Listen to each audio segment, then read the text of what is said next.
Ceci est une intro de vidéo. Ceci est une intro de vidéo. Voilà. On peut pas faire plus clair. J'avais pas d'idée. Et salut à tous et bienvenue pour cette nouvelle vidéo, ce nouveau petit bilan lecture, le bilan lecture du mois d'avril. Encore une fois, je suis en compagnie du petit monteur de cette vidéo, à savoir Yann. Comment ça va? Ça va et toi? Bah écoute, ça va super bien. On verra en vidéo, mais en vrai là j'ai vraiment pas mal lu. Vous l'avez vu dans le titre, on est à 100 mangas ce mois-ci de lu. Et c'est plutôt pas mal. Et du coup, sans transition, bah si en fait.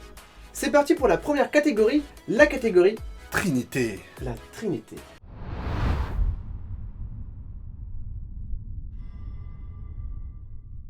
Alors, en fait Yann, on va avoir un problème. C'est une trinité de 2 volumes. C'est une trinité de 2 volumes. Volume.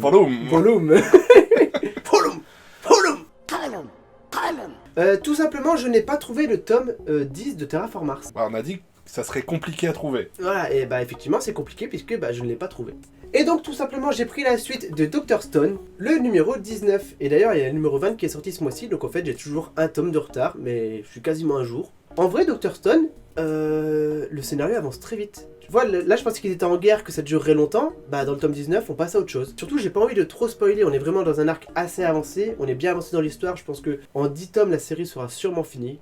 Ou alors, à moins que le scénario il part ultra loin, je sais pas, on verra. Mais la série approche de la fin et c'est une très bonne petite série, on en parle à chaque fois, hein, c'est de Boichi, voilà, le petit Dr Stone. Vraiment rattrape pour tard, hein, c'est bien comme série. Et la fin de la Trinité avec 2 volumes, c'est le petit Platinum End, tome 9. J'apprécie beaucoup la série.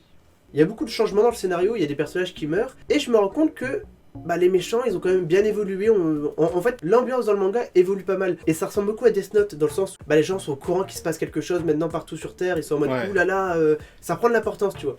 Ouais, complètement. Ça, je m'y attendais pas. Ça repart vraiment vers du Death Note. Le méchant est vraiment antipathique, quoi. Tu l'aimes pas. Hein. Tu parles du gamin? Ouais.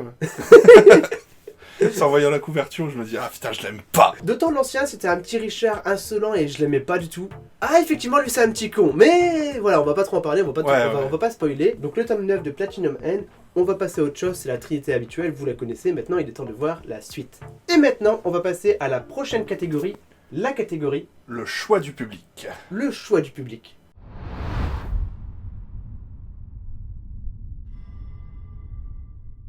T'avais voté quoi, toi? J'ai pas voté. T'as pas... Et n'oubliez pas, à la fin de cette vidéo, il y a un choix du public. Vous allez voter quel manga je vais lire, quelle série je vais poursuivre en priorité. Et finir, c'est important. Et pour le mois dernier, vous aviez un vote un peu spécifique. Il fallait voter pour un gros pavé. J'avais plein de mangas extrêmement gros auxquels j'avais pas poursuivi, pas fini, pas commencé. Et on avait choisi du coup un gros pavé qui était The Breaker. Alors je vous avoue que c'est le manga que je voulais pas trop lire. Et en vrai, le manga, mec, il est incroyable. Cette sensation, tu vois, de te dire, non, je ne le lirai pas. Oh, c'est trop bien. Voilà, est-ce que tu connais GTO? Oui. J'allais dire quand même, tu me fais un peu peur sinon. En vrai, mec, c'est vraiment une espèce de GTO. C'est un prof qui arrive comme ça en tant que espion, entre guillemets, dans une école. Sauf que le prof, c'est un gros dragueur, et en même temps, c'est un mec ultra fort en baston. Il y a peut-être une petite inspiration. Ah, peut-être je sais pas qui est sorti en premier, mais il y a peut-être une petite inspiration. Ouais. Et en vrai, le manga, il est excellent. T'as un côté humoristique avec le professeur qui est génial, comme Onizuka dans GTO. Et donc, un peu comme GTO, c'est un manga qui parle beaucoup de tranches de vie scolaire, parce que ça parle vraiment d'un enfant qui se fait maltraiter, qui se fait tabasser, et qui décide, quand il voit que son prof il est trop fort en baston, de devenir lui aussi super fort en baston. Sauf qu'il est nul. C'est-à-dire que le prof lui dit ouais tu vas courir un petit peu, faire du sport, le gars il fait un malaise. Donc en vrai, grosse surprise, si vous aimez bien GTO, foncez sur The Breaker, c'est beaucoup de baston, beaucoup d'humour, beaucoup de drague qui ne marche pas du coup. C'est coréen.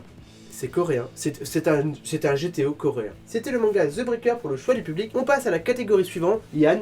Les séries continuées. Les séries continuées. Et là il y en a pas mal.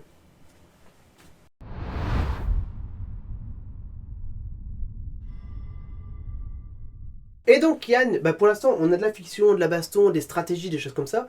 Je me suis dit ça manque de survival. Non, en vrai ça fait longtemps que j'avais pas lu un vrai survival game horror comme ça, ou un manga où il fallait réfléchir pour survivre. Et donc je me suis dit il est peut-être temps de reprendre les Reolekunt. Ça fait longtemps qu'on n'a pas vu du petit Reolekunt et je crois que la série est soit finie, soit bientôt terminée. Et donc j'ai confirmation par le petit bonhomme qui fait 2 fois ma taille à côté de moi, la série est bien terminée en 24 tomes. En fait ce qui est frustrant avec ce tome c'est qu'on a enfin fini le jeu actuel, le jeu de la dénonciation. Et le problème c'est que il enchaîne pas sur un nouveau jeu. Ça se finit sur ce jeu-là, on l'a fait en mode on a survécu, patati patata, on va passer à la suite. Il n'y a pas de cliffhanger, tu vois. Ah ouais, donc c'est pire que t'as envie de voir la suite en fait. Tu sais pas ce qu'elle va donner, tu sais pas à quoi t'attendre, tu sais pas ce que ça va être le jeu. t'as rien. Tu vois, c'est comme Solo Leveling tome 2. Cherche la merde. Tu fais la bagarre, hein. Viens te battre avec moi dans le couloir de la baston.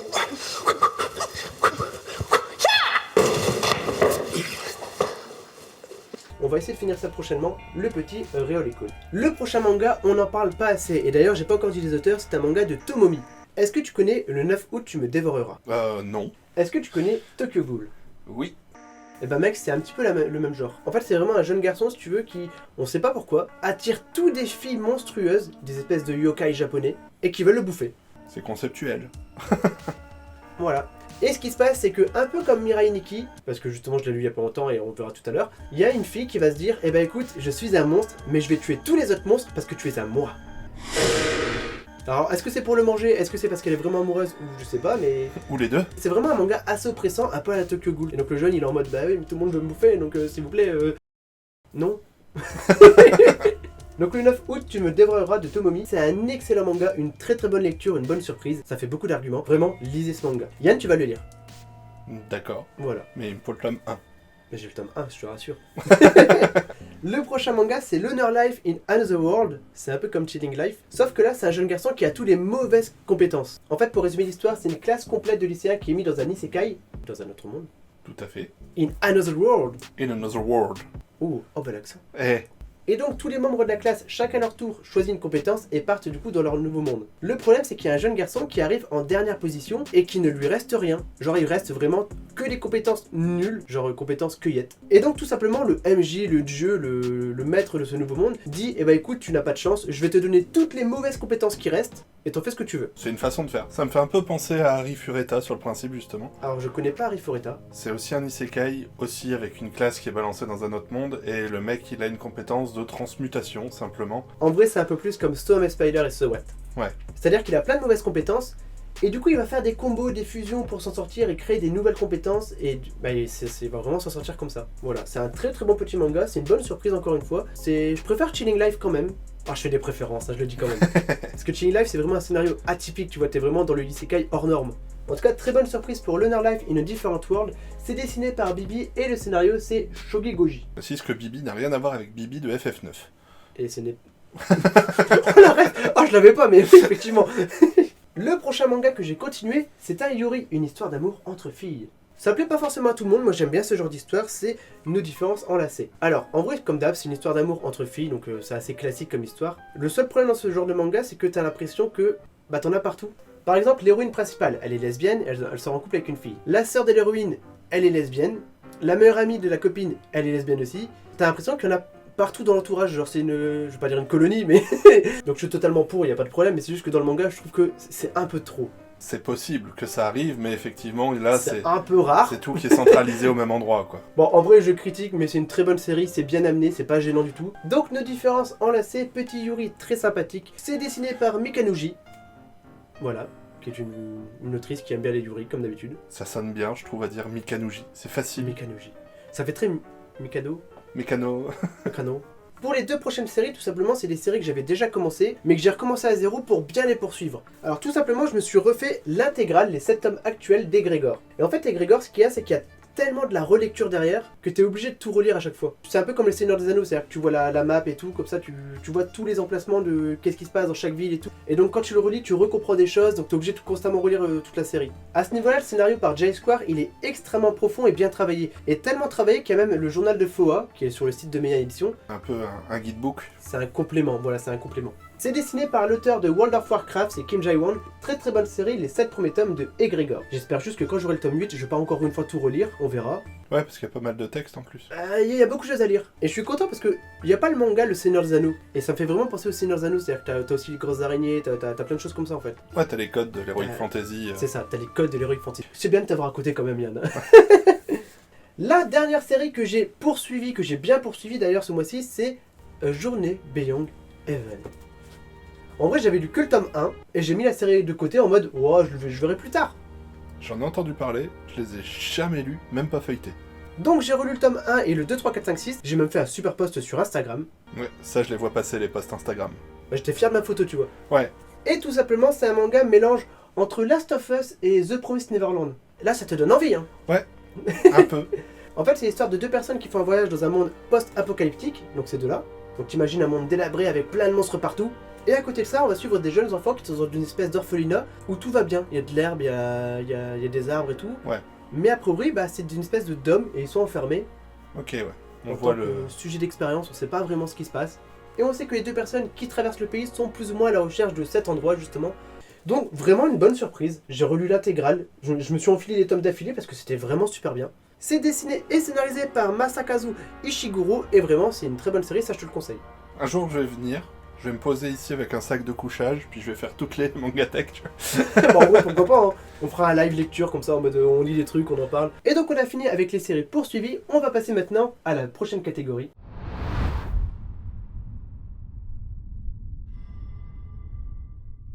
Alors il n'y a pas grand chose, il y a deux séries que j'ai commencé. Il y a tout simplement déjà les Mirai Nikki, on en parlait tout à l'heure. Est-ce que tu connais Mirai Nikki? Je connais de noms, je connais les persos, j'en ai vu énormément sur le net, mais je les ai pas lus ni vus. Bah déjà il y a une célèbre musique avec Yuki, Yuki, Yuki. Et ça représente bien le manga, c'est des personnes qui ont une espèce de journal intime, tu vois. T'en as un qui a un journal de fées, donc il marque tout sur son portable, je vois Yann sur son portable justement. Non. Non. Il marque vraiment tout et n'importe quoi dans son journal, mais pas sur lui, tu vois. C'est pas un journal intime, c'est un journal de faits. Ouais, ok. Et à l'inverse, il y a une jeune fille qui, elle, décide de marquer tout sur ce garçon. Genre, oh là là, il est venu aujourd'hui.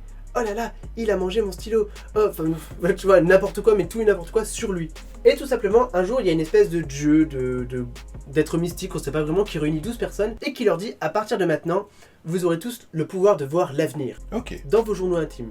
Donc par exemple, sur portable, bah, c'est marqué tout ce qui se passe dans la journée, mais dans le futur. Ok, ouais. Et donc parfois, J'imaginais pas ça du tout comme type de manga, tu vois. et parfois il y a marqué joueur décédé. Et donc quand c'est comme ça, bah, il faut essayer de dire ah tu vas mourir, il y a un problème. Ouais. Et comme il y a une fille qui est psychopathe sur le jeune garçon, et bah il a un double journal lui en fait. Encore une fois, c'est une espèce de survival game horror, tu vois. Donc je m'y attendais pas. Donc là j'ai relu les deux premiers tomes et je me suis dit ouais mais trop bien comme série en vrai. Moi, de ce que j'en ai, je les ai ni lus ni vus. Ce que j'ai, c'est l'image d'elle sur fond violet qu'on voit partout sur internet. Un peu psychopathe, tu vois, mais bah, c'est ça complètement en fait. Et des bandes son sur Ozu, quoi. C'est tout ce que j'ai. Ah oui, c'est vrai que t'es un fan de Zoo, toi, donc. Donc le petit Mirai Nikki, c'est de Sakai Esuno. Alors je sais pas si la fin est bien, je connais pas encore beaucoup le scénario, je peux pas beaucoup m'avancer. C'est un bon démarrage en 2 tomes. Et le dernier, c'est un manga français. J'ai reçu le petit manga Sweet Concrete de Seiichiro. Et ça fait vraiment un petit peu, je veux pas dire comme du City Hall, mais tu sens que c'est un peu comme du Ankama, tu vois. Et donc là c'est chez Kana. Donc c'est dessiné par Seiichiro, qui a priori c'est sa première œuvre. C'est globalement l'histoire d'une jeune fille, une jeune policière, qui est accro à la justice. Mais un jour, elle va retomber sur l'arme de son défunt père, une arme à feu qui est un peu atypique, tu vois. Ok, C'est-à-dire qu'il y a une espèce de glyphe, mais le glyphe change en fonction de la lune. d'accord. Ouais, bon. Pour l'instant, ça va, c'est pas trop choquant. Et tu vois, cette jeune fille, elle est un petit peu dans ce qu'on appelle la haute ville. Un petit peu comme Piltover dans League of Legends. Ok, ouais. Et comme comme Markan en fait, il y a une espèce de bas-fond, et grâce à son arme, elle découvre qu'elle peut accéder à ces bas-fonds. Mais bien sûr, forcément, c'est une zone où les gens sont pauvres, où il y a des gangs, où il y a des conflits, et où elle est bien habillée, tu vois. Elle a pas Ouais. trop sa place. Eh, mademoiselle. Voilà, c'est ça, mais madame, tes fringues sont charmants. Et donc, tout simplement, elle va aller dans les bas-fonds pour découvrir la vérité sur la disparition de son père. Donc, c'est scénarisé et dessiné par un Français qui s'appelle Seiichiro. Très très bon petit mangaka. Pour un début, c'est très bien en vrai. Tiens, je te laisse feuilleter, comme d'hab. Donc, le petit Sweet Concrete. Et d'ailleurs, bonne petite nouvelle, dans la vidéo unboxing, je l'ai eu en double, en format promotionnel. Donc, il y a mon Instagram, il y a mon Discord dans la description. Allez faire un tour. Il y a quelque chose à faire. Il y a des cadeaux. Il y a des cadeaux. On passe à l'avant-dernière catégorie. Et là, par contre, il y a beaucoup. Les séries terminées.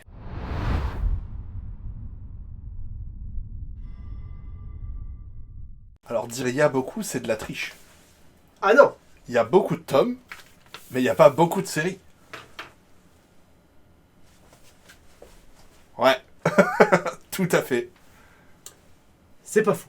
Et donc pour commencer, j'ai lu l'intégrale de Bleach. Merci Yann. Est-ce qu'on poserait pas les mangas parce que c'est un peu lourd? On peut. Et donc on connaît bien la série Bleach, une petite série de Tite-Kubo qui commence extrêmement bien avec la Soul Society, avec l'arc Arrancar qui sont géniaux. Et qui continue quand il aurait dû s'arrêter. Ouais, voilà. Et après le dernier arc, comment dire, sur la fin, déjà il devait faire vite et surtout t'as plus d'idées, t'as plus d'aspi, les combats sont fades. Entre le mec invincible, le mec qui était trop stylé, qui était aveugle et qui finalement devient une espèce d'oiseau et tout, et c'est... et après la main du roi spirituel, ils se battent contre une main.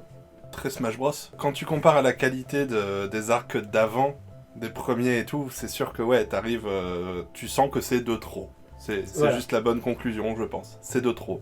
Mais du coup, si tu veux savoir combien de temps il faut pour lire l'intégrale de Bleach en non-stop, il y a ma dernière vidéo, combien de temps faut-il pour lire l'intégrale de Bleach. Et du coup, le dernier manga de ce petit bilan lecture, c'est le petit manga Magica. C'est pas un banger, c'est pas un manga incroyable, tu vois. C'est tout simplement un manga sur des contes de fées avec une thématique sur la vie et la mort. Et du coup, t'as beaucoup de thématiques sur la vie et la mort, t'as pas mal d'histoires, je crois que t'en as 7. Si je dis pas des bêtises. C'est un petit one-shot, full couleur. C'est vraiment un style de dessin un petit peu plus romancé. T'es pas vraiment dans le manga classique. Mais c'est beau, tu vois, c'est doux à lire. Pour ceux qui aiment bien les mangas doux, qui ont envie de se détendre. Ça vaut le coup. Voilà. Et en même temps, c'est un petit peu philosophique parce que ça parle de la vie et la mort. C'est pas de façon agressive, c'est pas en mode « Tes parents vont mourir !» C'est violent ça par contre. J'étais pas prêt, Pat. Moi non plus, j'étais pas prêt que ma phrase. J'ai fait « Mais qu'est-ce que je viens de Je dire ?» l'ai même pas assimilé, tu vois. Le truc est parti, je me suis dit, bah, qu'est-ce qui se passe? Ah pardon, excusez-moi. Mais voilà, et du coup ça parle de la vie et la mort, mais pas de façon violente. Ah merde, je suis désolé. C'est sorti tout seul, je sais pas, j'ai une crise. Donc c'est dessiné par Yuzuko Oshimi, petit manga romancé, petit conte de fées sur... Bah encore une fois, c'est des thématiques assez sensibles. Très très bonne série. Full couleur, c'est très beau, j'ai adoré ce manga. Et donc on passe à la dernière petite catégorie, la catégorie... Le vote du public. Le vote du public. C'est la catégorie où t'as le pouvoir.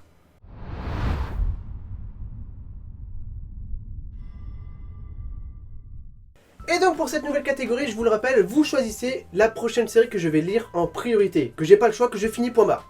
Vous avez le pouvoir, tu prends la décision, tu fais ce que tu veux, tu peux même laisser un pouce bleu et t'abonner à la chaîne, c'est gratuit. Et donc pour le choix du public ce mois-ci, vous allez avoir 4 séries à choisir. J'en ai choisi 2, Yann en a choisi 2. Pour commencer, j'ai mis la série Orient Samurai Quest. J'ai quasiment tous les tomes, mais je suis encore au tome 1. Ta série à toi, Yann. Du coup, on va prendre les City Hall. Ah, parce qu'on parlait des mangas français tout à l'heure. Ouais. Et c'est un excellent manga. Pour le prochain manga, c'est Kaguya-sama Love is War. Encore une fois, j'ai pas mal de tomes. Et je suis un petit peu en retard. La dernière série. Ma série préférée, les Guns. Les Guns, c'est tellement une série que j'ai adorée. Et en fait, je voulais tellement acheter le coffret que j'ai jamais acheté le coffret. Et du coup, j'ai quasiment tous les Last Order. Ouais. Mais au final, j'ai pas lu les Guns et j'ai pas lu les Last Order. Donc voilà, vous avez 4 participants. Le choix se trouve dans la partie communautaire. Il y aura le vote du public, vous pouvez voter. Et voilà, messieurs dames, pour le petit bilan lecture d'avril. Alors, il y a beaucoup de mangas, surtout à cause des Bleach. Mec, ça me cache quasiment. C'est-à-dire que là, il reste plus que ma tête. Et le concept, je lis ma taille en manga. Allez-y, pour le mois prochain, je suis chaud. Pour le mois prochain, carrément. Ouais. Je T'imagines? lis ma taille en manga. Je mesure et je le fais. Vas-y, j'essaye de lire ma taille en manga pour le mois prochain. Oh, Allez. c'est parti. T'as lancé un truc, hein. Et toi, tu lis des séries mauvaises. Ouais. Sur ce, on se retrouve très vite pour une prochaine vidéo. Merci Yann d'être venu. Mais je t'en prie. Et à très bientôt pour une nouvelle vidéo. Salut. Salut.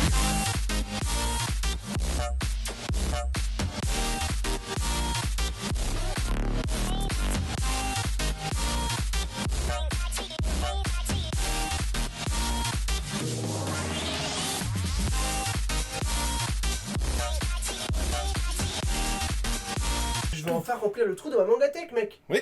74 tomes qui est en trou.